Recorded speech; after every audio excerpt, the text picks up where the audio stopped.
Hello aspirants, स्वागत है आप सब लोगों का एग्जाम सेतु चैनल में। आज के सेशन में देखो हम आर्टिकल नंबर 12 पे पहुंच चुके हैं और आर्टिकल नंबर 12 जो है, आर्टिकल नंबर 12 से 35 आपके मौलिक अधिकारों की बात करता है, यानी कि आपके फंडामेंटल राइट्स की बात करता है। और ये कौन से अनुच्छेद में आते हैं, कौन से भाग में आते हैं? ये भाग 3 यानी कि पार्ट 3 के अंदर आते हैं। ठीक है, अब उसको जानने से पहले पहले समझिए, आर्टिकल 12 का आधार समझिए।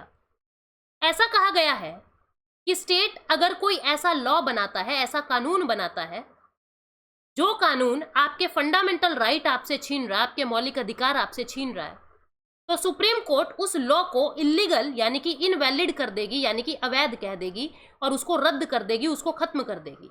अगर स्टेट कोई ऐसा कानून बना देता है जो कानून आपके मौलिक अधिकार आपसे छीन रहा है, आपके फंडामेंटल राइट्स आपसे छीन रहा है, तो सुप्रीम कोर्ट क्या करेगी? सुप्रीम कोर्ट उस लॉ को हटा देगी, खत्म कर देगी, रद्द कर देगी। ठीक है, ऐसा बहुत बार आपने देखा भी होगा कि वो लॉ पास हुआ था लेकिन सुप्रीम कोर्ट ने रोक लगा दी। तो हमें जानना तो होगा ना कि स्टेट है कौन, किसके द्वारा बनाए गए कानूनों को सुप्रीम कोर्ट अवैध घोषित कर सकता है, ये स्टेट है कौन। और यही बात आर्टिकल 12 में लिखी हुई है कि स्टेट कौन है, कौन ऐसे लॉ नहीं बना सकता जो मौलिक अधिकारों को खराब कर रहा है, मौलिक अधिकार छीन रहा है। आर्टिकल 12 उस राज्य की परिभाषा देता है। इसके अंदर क्या लिखा हुआ है? आर्टिकल 12 डेफिनेशन ऑफ स्टेट देता है, राज्य की परिभाषा देता है।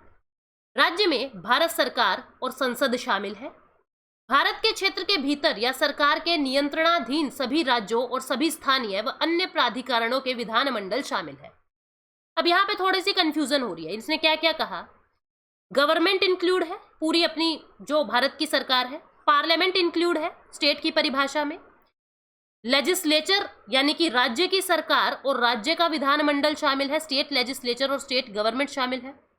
हमारी जो लोकल अथॉरिटी है, पंचायतें, म्यूनिसिपैलिटीज, नगर निगम, नगर पालिका, ये है, वो भी इसके अंदर शामिल है।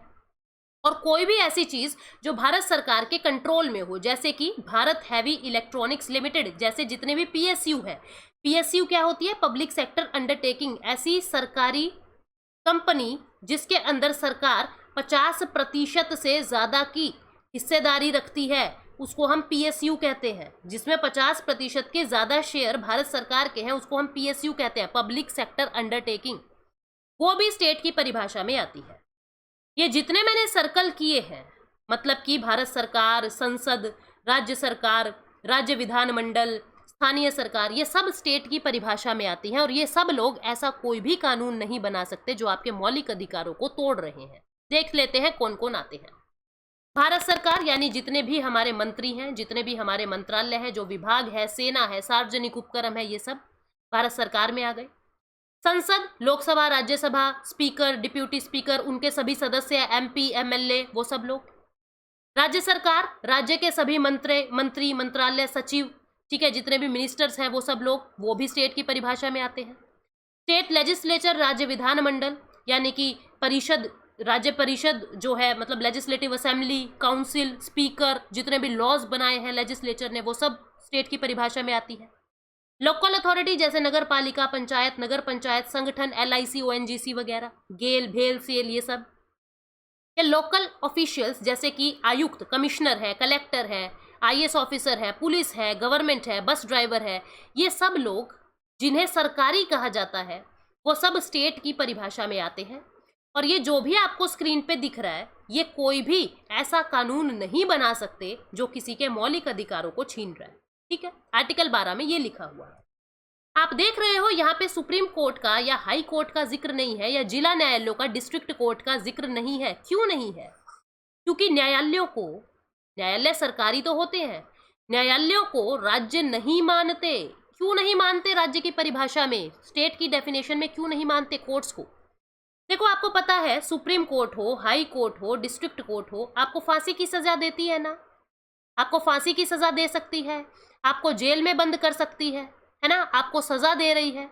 और जितनी भी सजा है, जेल में बंद कर दिया यानी कि आपकी फ्रीडम, आपकी आज़ादी आपसे छीन ली, आपके फंडामेंटल राइट्स आपसे छीन रही है। फांसी आपको दे दी, इसका मतलब आपका जीवन जीने का अधिकार, यानी कि फिर से आपके फंडामेंटल राइट ले लिए।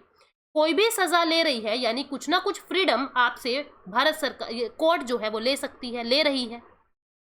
लेकिन अगर इसको आर्टिकल 12 की परिभाषा में डाल देते कोर्ट्स को, तो वो ये सजाएं नहीं दे सकता था, क्योंकि हर जुर्म के लिए सजा जरूरी है और सजा देने वाला भी जरूरी है, supreme court, high court, district court. इसलिए कोर्ट्स को आर्टिकल 12 की परिभाषा में राज्यों में नहीं गिनते।